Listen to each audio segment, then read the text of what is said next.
guerreira sempre. Guerreira sempre. E era impressionante. Era muito bacana. Nós morávamos aqui perto, na verdade, no bairro do Bexiga, na Rua Silvia.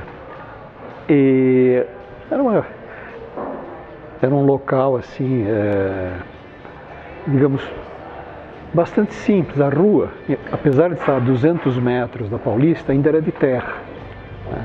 Isso nos anos 40, né? Eu nasci em 43. Brincava um pouco lá, mas quando ela começou a dar aula mesmo, de uma forma um pouco mais séria, aí tinha um preconceito muito grande. O bairro era bastante preconceituoso. E aí o cara que dançava não era bem visto, aquela coisa toda. E eu, estupidamente, disse, bom, então eu não vou dançar, né? Deixa minha mãe fazer o que ela quer. Quando nós já tínhamos mudado daqui para o Sumaré, 12, 13 anos, aí minha mãe começou a dar bastante aula no estúdio próprio, em casa, e começou a fazer os espetáculos, no mínimo anuais, com as crianças, com as coisas. E aí eu comecei a ajudá-la, principalmente na área do cenário, ou até um pouco mais tarde fazendo um pouco mexendo com som, enfim, ajudando ela na estrutura do espetáculo, né? E minha irmã, pequenininha, já dançando. Mas aí eu não dançava, quer dizer, eu olhava, sempre foi muito ágil, sempre gostava muito de me mexer. Tinha uma coisa muito interessante, muito especial com minha mãe, porque como ela teve a poliomielite, ela não podia me acompanhar, como toda mãe acompanha, né? Então ela não podia me segurar. O que ela fez? Ao invés de dizer não faça isso, não faça aquilo, ela fez o contrário. Ela disse, faça, só que faça assim. Faça, mas só que faça assim. Eu vou subir no muro. Só suba mais, veja lá como é que você vai subir. Eu subi em tudo que era muro, tudo que era coisa, e ela adorava, né? Achava o máximo. A partir dos 17, 18 anos, eu comecei a me interessar mais pela arquitetura. E aí mergulhei na arquitetura, fiz a FAO, trabalhei lá, depois acabei dando aula. E com o tempo, né, eu casei, aí comecei a engordar, depois do casamento, aquela coisa, né, e achei que isso era normal. Aí chegou uma hora, eu estava assim com uns 28 anos, e quando eu subia alguma ladeira, eu me cansava. Eu achava, estou ficando velho, está certo, né? Aí um amigo meu disse, olha, também estava um pouquinho fora de forma, eu disse, olha, tem um amigo da minha mãe que dá umas aulas espetaculares de ginástica ou de consciência corporal. E esse cara era um alemão que também tinha tido contato com a dança, era um bailarino, e ele tinha já seus 69 anos, e era um cara assim com uma capacidade de movimento fantástica. E eu ali com 28, me cansando, eu disse, não, eu vou fazer que nem ele, eu vou me mexer. E aí ele começou a dar aula pra gente, as aulas eram muito legais, muito animadas, né? E com o tempo a gente foi, eu fui procurando outras coisas também. E aí que eu realmente comecei a dar aula com minha mãe. Aí comecei a acompanhá-la com aula de improvisação, criamos um grupo de amigos, né? Então, até o Jean-Claude Bernardet era um desses, enfim. E aí dali fiz aula depois com viola, com Klaus Viana, né? Entrei com o Ivaldo. Então aí eu entrei no mundo da dança sem medo e sem preconceito, né? Ao contrário, com muito prazer. Ela sempre, para mim, teve a relação com ela, sempre foi conhecendo a dança, falando, então não tinha uma separação muito grande entre uma coisa e outra. Mas quando ela dava aula, eu era aluno, né? Então a minha sensação era de estar ouvindo e estar fazendo alguma coisa diferente junto com ela. Era muito gostoso, era muito prazerosa. Era sempre em grupo, né? Eu nunca tive aula sozinho. E minha mãe dava muito a parte de improvisação, que eu gostava bastante, porque me dava a possibilidade de me mover, de me expressar e de entrar num mundo, num imaginário que fazia muito bem para mim. Era uma guerreira, porque ao mesmo tempo que você tinha aquela timidez, senti um amor de mãe, de uma forma até um pouco diferente daquela que a gente está acostumado, ou pelo menos as pessoas estavam acostumadas naquela época. Ninguém tratava a mãe de você, tratavam sempre como senhora, né? A senhora isso, a senhora aquilo. Meus pais sempre, como uma tradução do alemão, no alemão se fala du, sempre. Família du e não tem conversa. Não é família, é sie. Então é a terceira pessoa e segunda pessoa. Então nós era sempre na segunda pessoa, que dá uma intimidade para mim muito grande. E com ela, quando eu era pequeno, ela me acompanhava bastante nas aulas,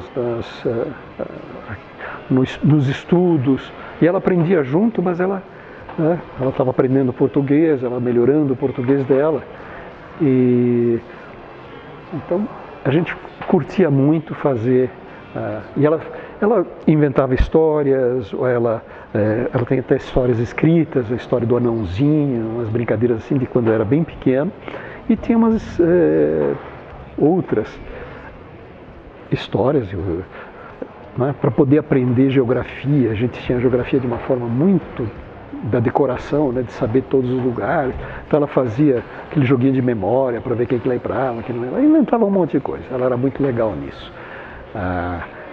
Outra coisa, ela defendia muito a gente, né? Como não podia defender em relação ao bairro, em relação às coisas, não. Eu tinha que me virar sozinho na rua, eu saía de manhã, voltava à noite e pronto, né? Quando tinha fome, voltava, né? Ia para a escola, daí para diante, quando ia para a rua, voltava sujo à noite para o banho, né? Essas defesas que minha mãe fazia, se sentia alguma coisa, ela imediatamente chamava o médico para trazer. Ela tinha uma certa prevenção tinha um certo medo de contágio por bactérias, porque, afinal, por causa da doença dela, ela pegou do nada, né? Então ela cuidava de mim com medo que acontecesse alguma coisa. Então qualquer dor, qualquer coisa que eu sentia, lá vinha o médico. Era assim, quer dizer, era uma mãe muito carinhosa e muito cuidadora. Mas não era aquele carinhoso latino, era diferente. Ela pegava pouco, por exemplo, né? Eu sou o contrário, eu sou de agarrar, ficar, grudar, né? Ela era, talvez até porque ela agarrava pouco, né? Mas fazia parte dela, ela protegia do jeito dela, né? Tem uma coisa muito interessante da minha mãe, que o fato dela não poder dançar fez com que ela fizesse de cada um, com que cada um moldasse a sua própria personalidade e se expressasse da sua maneira. Minha mãe nunca foi um modelo para se imitar. Ela não podia, não aparecia na frente do aluno dizendo faz assim, faz assado. Não tinha isso.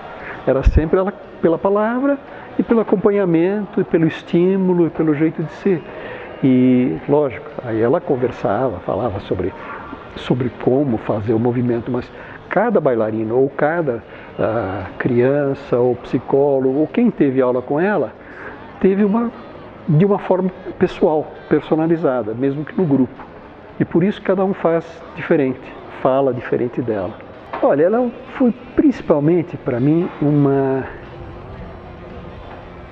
grande educadora, né? Porque ela estudava sempre e sempre transmitia o que ela estava estudando, sempre trazia coisas novas. Ela viajava muito, todo ano meu pai e minha mãe ficavam pelo menos 2 meses fora do Brasil. As viagens eram mais demoradas, né? Só daqui até a Europa levava 7 dias, porque você ia sempre de navio, né?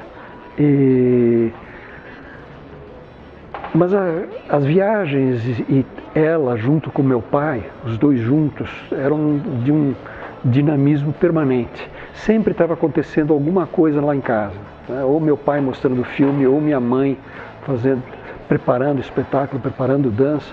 Eu sempre estudando, mesmo estudando arquitetura, sempre estava ouvindo as músicas eram músicas modernas, músicas que eram estimulantes. Então, eu sempre via como era minha mãe, né? Então, minha mãe e meu pai. Então, eu não sabia comparar com outras pessoas. Para mim, eles eram eles. Então, Só depois que eu via descobrir que, puxa vida, eles estão... Nem todo mundo tem pai e mãe igualzinho, né? Cada um tem o seu pai e mãe, e com cada um é diferente. Então, para mim, a minha mãe era minha mãe. Era a pessoa com quem eu me relacionava e que me ensinava e que me deixava viver, que deixava... Eles sempre foram muito tranquilos quanto a tudo que eu fazia, né? Mesmo quando nós, pós-adolescência... Na adolescência até foi relativamente fácil, mas mais tarde a gente teve uns conflitos. E esses conflitos foram complicados de um certo momento, mas depois a solução deles e o relacionamento, o estreitamento do relacionamento foi aí permanente. E quanto ao legado dela, eu ouço muito mais pelas pessoas que estiveram com ela do que eu mesmo acompanhei. Eu vi o caso da Juliana Carneiro da Cunha, que eu a conhecia como Juju, né? O Viola, né? Era o garoto que estava lá, né? O Denilton Gomes, que infelizmente faleceu, mas pô, era um cara, estavam lá em casa, de repente tinha o Dinho tocando, era uma festa, sempre. Então a vida era uma festa, então era muito gostoso. O quantos outros vão poder aproveitar disso, ou puderam aproveitar disso, a gente tem ouvido. E eu tenho, né, me surpreendido com quem era minha mãe.